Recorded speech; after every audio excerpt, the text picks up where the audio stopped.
Vivimos en una época en la que estamos mejor conectados que nunca. Y tan pronto como algo pasa en cualquier lado del mundo, nos enteramos de inmediato. Pero con tanta información a nuestro alcance, puede ser difícil filtrar lo realmente importante de lo superficial. Para muchas personas la Biblia parece un poco anticuada, aburrida o simplemente difícil de entender. ¿Qué es lo que podría decirnos la Biblia en el siglo XXI?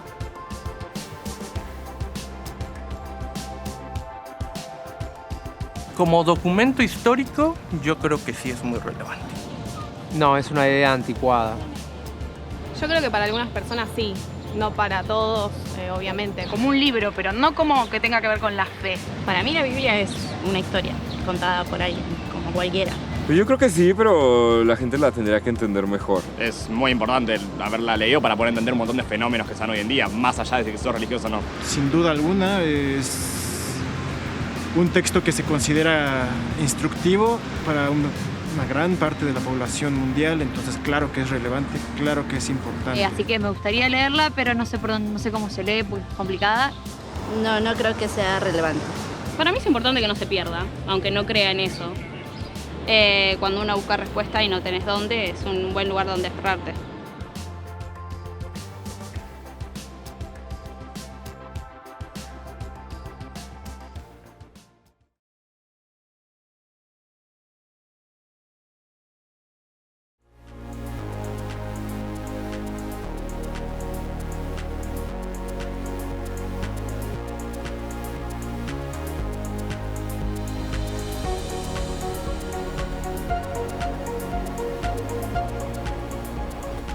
En el siglo XVIII, el filósofo francés Voltaire predijo que la Biblia se convertiría en una pieza de museo en un plazo de 100 años y sería reemplazada por filosofías más avanzadas.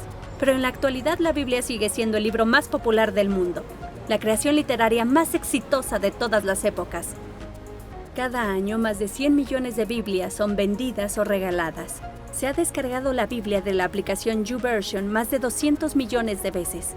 La Biblia es el libro bestseller del año, cada año. De hecho, es tan popular que se ha excluido de las listas semanales de bestsellers. La Biblia sería el libro más vendido a la semana, cada semana.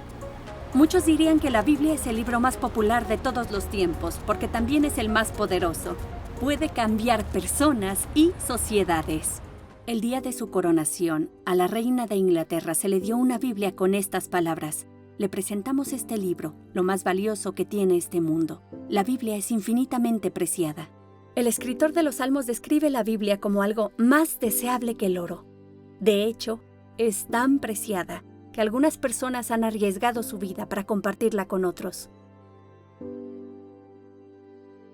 Era marzo del 2009, un día muy temprano. Marcia fue llamada por un desconocido. Tenía una pregunta sobre un documento del carro y le pidió que fuera a la estación de policía. No sabíamos por qué ni lo que pasaría.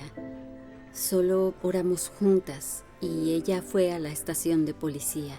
Mientras esperaba que ella regresara, de pronto escuché su voz junto a otras voces detrás de la puerta y luego la vi ahí parada con 3 guardias. Estaba yo en shock. Ellos buscaron todo y nos apresaron a las 2 con todas nuestras cosas como Biblias y películas de Jesús. Nos llevaron a la policía de seguridad.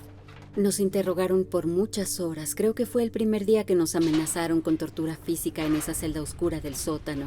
Solo nos abrazamos y nos dijimos adiós, porque pensamos que era nuestro último día en la tierra. Teníamos tanto miedo. Recuerdo que lo único que podíamos hacer en esa celda oscura era orar una por la otra. Nos conocimos por primera vez en el 2005 y al terminar nuestros cursos de teología, ambas sentimos que teníamos la misma pasión por nuestro país, por regresar ahí y compartir este mensaje con nuestra gente. Por ello, aunque sabíamos que era peligroso, decidimos regresar. Llamamos a nuestro pastor que estaba en Londres y le pedimos que nos enviara miles de Biblias. Esto no fue fácil. Recibimos los Nuevos Testamentos y comenzamos nuestra primera misión. Casi siempre de noche cargábamos como 140 Nuevos Testamentos en nuestras mochilas para ponerlos en los buzones. A veces, en el invierno, caminábamos por muchas horas, como 8 o 9. Y casi después de 3 años, distribuimos 20,000 Nuevos Testamentos. Tenemos historias increíbles de cómo Dios nos protegió y pudimos ver sus milagros. Distribuíamos Biblias, hablábamos con las personas y habían 2 comunidades de fe que se reunían en nuestro apartamento. Sabíamos que era arriesgado. Pasamos casi 9 meses en prisión y estuvimos 14 días separadas. Nos pusieron en aislamiento. Puedo decir que en esos 9 meses tuvimos como 10 juicios en 10 tribunales y en cada uno los jueces y los fiscales nos amenazaban con la ejecución por la horca y querían poner presión para que neguemos nuestra fe en Jesús. No teníamos una Biblia con nosotras, pero aprendimos a vivir de los versículos de la Biblia. Y cada día orábamos y pedíamos a Dios que nos dé el poder de vivir esos versículos para que nosotras, otros prisioneros, puedan verle a Él. Fue casi después de 9 meses que supimos que teníamos apoyo desde diferentes partes del mundo. Y debido a todos esos defensores, el gobierno tuvo que liberarnos, aunque no fue su deseo. Marcia habló de las Biblias que dejábamos en los buzones de cartas. Al hacerlo, solo orábamos por esas Biblias. No sabíamos quiénes las recibirían. Hace 2 años atrás estábamos en Australia y nos invitaron a una iglesia. Después de nuestro testimonio, una pareja subió al escenario. Ambos lloraban y comenzaron a contar su historia. Dijeron que la esposa encontró una de esas Biblias que habíamos dejado en los buzones. Encontraron la Biblia y toda la familia se convirtió a Cristo solo con leer el Nuevo Testamento que pusimos en el buzón. La Biblia es inspirada por Dios. Pablo nos dice, toda la Escritura es inspirada por Dios. La traducción literal de la palabra griega es exhalada por Dios. La Escritura es exhalada por Dios. ¿Por qué creo que la Biblia es inspirada por Dios? En pocas palabras, y esto es para simplificarlo más, afirma serlo, parece serlo y prueba serlo. Afirma serlo, este es un ejemplo. Pablo dice, toda la Escritura es inspirada por Dios. Parece serlo, cuando la lees, parece ser cierto y prueba serlo. He descubierto que en mi vida, al poner la Biblia en práctica, al leerla, he sentido que Dios me habla a través de ella. Yo te invito a hacerlo, inténtalo, y descubrirás que prueba ser la palabra de Dios. El Papa Francisco en su carta Evangelii Gaudium, la alegría del Evangelio, exhorta a todos a estudiar la Biblia por sí mismos. Él dice, nosotros no buscamos a tientas ni necesitamos esperar que Dios nos dirija la palabra, porque realmente Dios ha hablado, ya no es el gran desconocido, sino que se ha mostrado. Acojamos el sublime tesoro de la palabra revelada. En un periodo de 1600 años, la Biblia fue escrita por al menos 40 autores. Reyes, eruditos, personas pobres, filósofos, pescadores, poetas, estadistas, historiadores, profesores, profetas, doctores, escribieron diferentes tipos de literatura como historia, poesía, profecía y epístolas. La Biblia es 100% el trabajo de autores humanos, pero también es 100% inspirada por Dios. ¿Cómo puede ser? La Catedral de San Pablo en Londres fue construida por Sir Christopher Wren, el arquitecto inglés más grande de su época. La construcción inició en 1675 cuando tenía 43 años de edad y continuó bajo su dirección 36 años. Se terminó en 1711 cuando él tenía 79 años. A pesar de que Christopher Wren construyó la Catedral de San Pablo, no colocó ni una sola piedra. Participaron muchas personas, mamposteros, carpinteros, trabajadores y artistas. Pero Sir Christopher Wren fue la inspiración detrás de la obra. Con la Biblia hay muchos escritores diferentes, pero un arquitecto, una inspiración detrás de todo, Dios mismo. Eso no significa que no hay dificultades.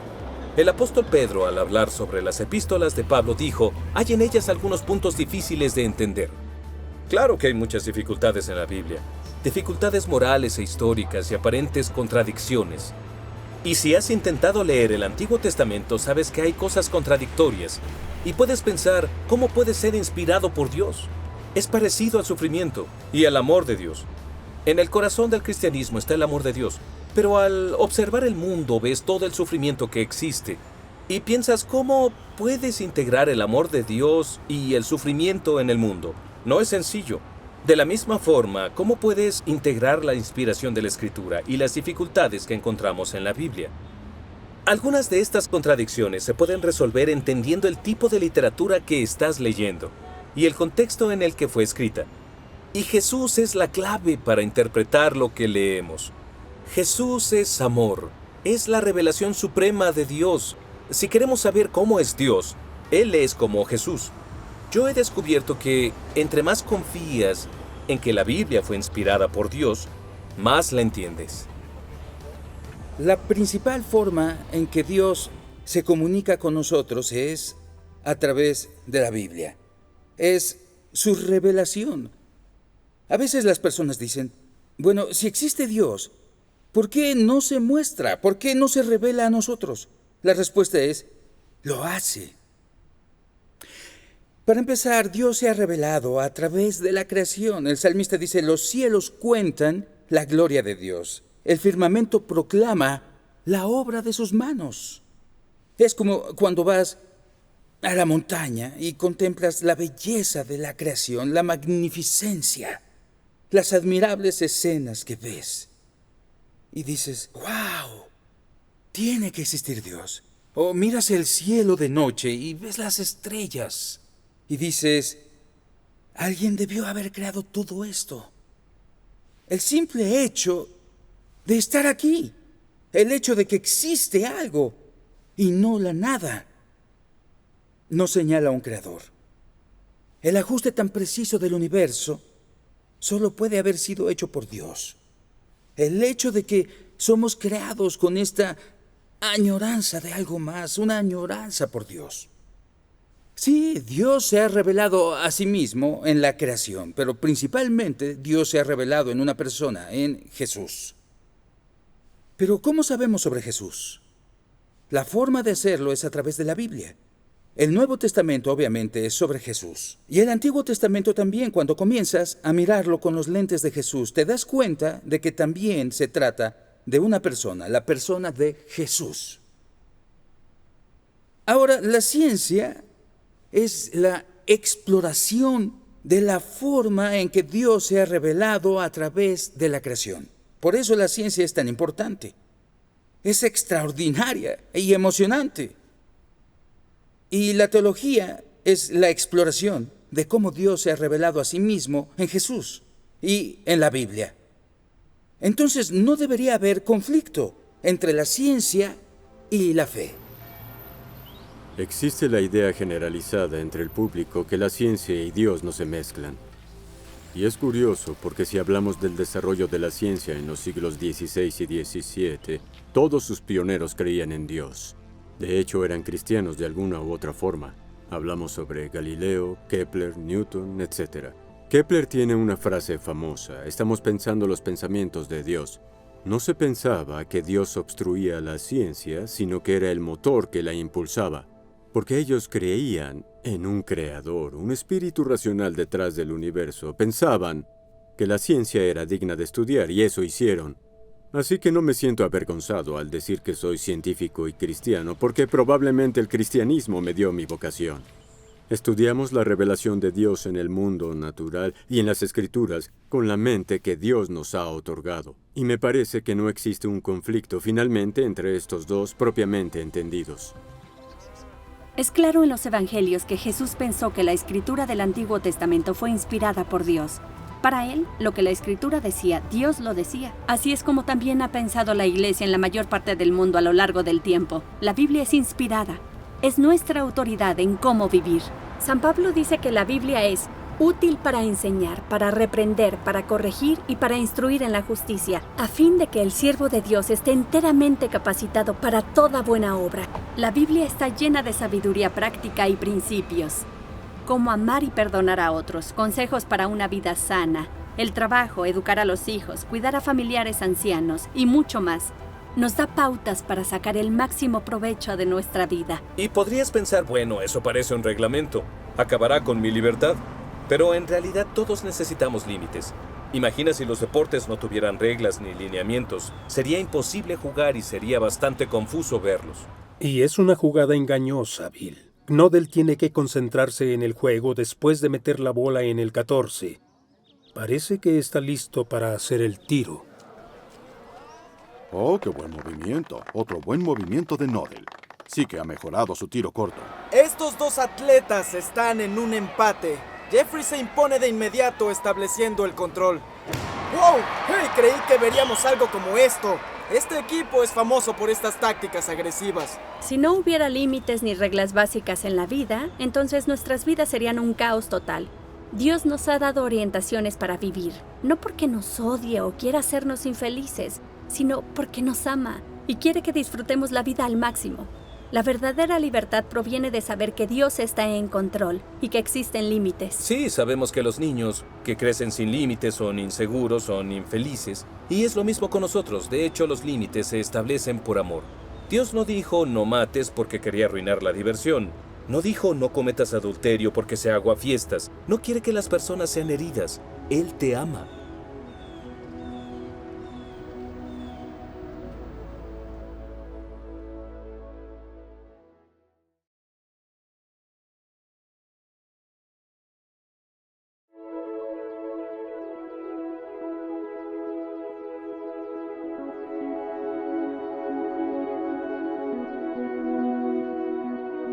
A través de la Biblia, Dios ha hablado. Pero también, a través de la Biblia, Dios aún habla.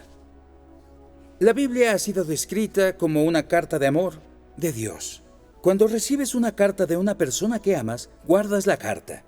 He guardado cada carta que mi esposa Pipa me ha llegado a escribir. No porque las cartas sean importantes, sino por la persona que las escribió. Y Jesús dijo esto: ustedes estudian con diligencia las Escrituras porque piensan que en ellas hallan la vida eterna. Y son ellas las que dan testimonio en mi favor. Sin embargo, ustedes no quieren venir a mí para tener esa vida. Y la Biblia es una comunicación de la persona que amamos. Si quieres, es una carta de amor de Dios. Y eso la hace tan emocionante de leer. Jesús afirma que el propósito de la Biblia no es solo estudiar la Biblia por sí misma. El propósito de la Biblia es traernos una relación con Jesucristo. Él dice que el propósito de este libro es traerte a una relación. Y esa relación es lo que importa. Tengo un amigo llamado Earl Smith. Todos los miembros de su familia eran adinerados. Él era tan rico que no necesitaba trabajar y en vez de ello empezó a consumir drogas. Consumió drogas tan fuertes que terminó en el hospital a la edad de 30. Alguien fue a visitarlo y le llevó un regalo. Una copia del Nuevo Testamento. Él estaba emocionado porque se dio cuenta que las páginas de su nueva Biblia eran perfectas para fumar hierba y comenzó a enrollar Mateo, Marcos, Lucas, y cuando llegó al Evangelio de Juan, finalmente empezó a leer. Después de leer el Evangelio de Juan, él llegó a la fe en Jesucristo y su vida no volvió a ser la misma nunca. Tuvo un impacto en toda su vida y en las personas a su alrededor, incluyendo a su psicóloga, una hermosa doctora llamada Tommy. Ella no podía entenderlo. No puedo entenderlo, le decía él. Yo lo tengo todo. Un buen trabajo, dinero, familia, amigos. Y aún así, dentro de mí, me siento completamente vacía. Mientras que tu vida es un verdadero caos. Y aún así, tienes esta extraordinaria paz interior. Entonces Earl le contó todo lo que había leído en la Biblia. Le explicó cómo se sentía al ser amado por Jesucristo. Él llevó a Tommy a conocer a Jesús. Y luego se casó con ella. Él y yo estudiamos juntos en la Universidad de Teología. Dios añora comunicarse con nosotros y estar en una relación con nosotros.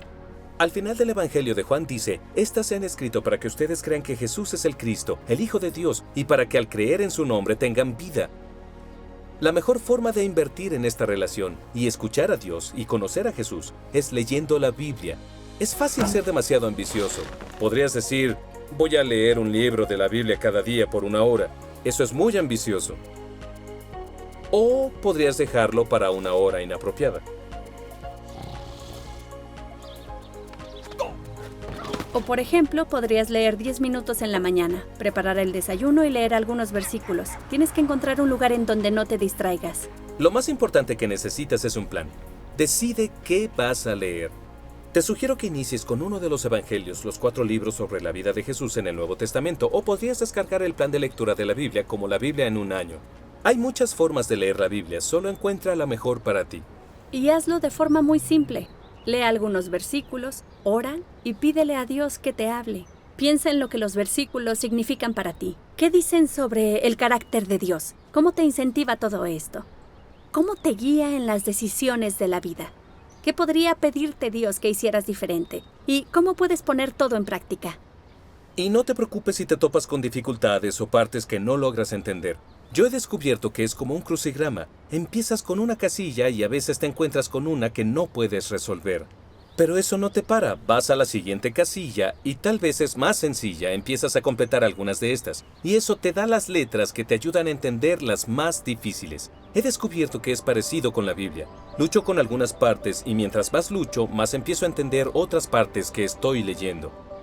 Y si esperas que Dios te hable a través de la Biblia, entonces lo hará. Es emocionante conocer a Dios y comunicarse con Él en esta forma. En los últimos 40 años que he sido cristiano, he leído la Biblia prácticamente a diario. No porque sienta que debo hacerlo, sino porque me encanta. Es como decir, ¿por qué desayuno a diario? Porque me gusta. Para mí, no leer la Biblia es como saltarse una comida, porque la Biblia para mí es mi alimento espiritual. Y quiero alentarte a desarrollar un patrón constante de leer la Biblia a diario, pidiéndole a Dios que te hable. Es una experiencia increíble cuando lo hace. Recuerdo, por ejemplo, cuando mi padre murió en el 81.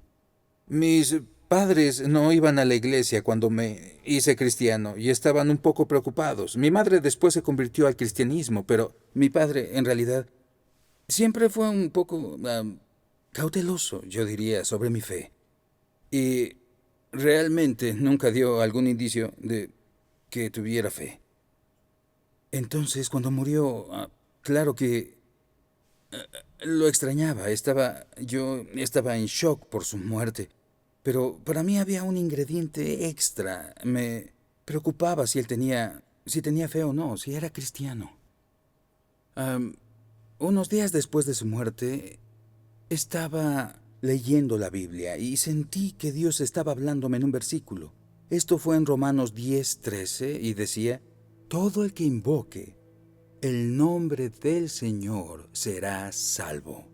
Yo sentí que Dios me decía con ese versículo: tu padre sí me invocó y él fue salvado. Y eso fue tan reconfortante. Pero en ese momento, Pipa, mi esposa, entró a la habitación y dijo: acabo de leer un versículo y creo que es para tu padre. Es de Hechos 2:21 y dice esto: y todo el que invoque el nombre del Señor será salvo. Fue extraordinario porque esto solo está 2 veces en el Nuevo Testamento. Pipa leyó en una parte y yo leí en la otra. Luego, 3 días después, fuimos a nuestro grupo pequeño de estudio bíblico y estábamos estudiando Romanos 10, particularmente el versículo 13. Todo el que invoque el nombre del Señor será salvo. Esto ocurrió 3 veces en 3 días. Dios parecía estar hablándome con ese mismo versículo. Pero tal era mi falta de fe que la siguiente mañana en el camino al trabajo todavía estaba preocupado por esa cuestión. Y cuando salía del subterráneo miré hacia arriba y ahí en la estación había una valla publicitaria enorme. Y esta decía: todo el que invoque el nombre del Señor será salvo. Romanos 10:13. No olvido que a un amigo le conté la historia de lo que me pasó y me dijo: ¿crees que el Señor está intentando hablarte? Déjame hacerte una pregunta. ¿Crees tú que el Señor está intentando hablarte hoy? Y si es así, ¿se lo permitirías?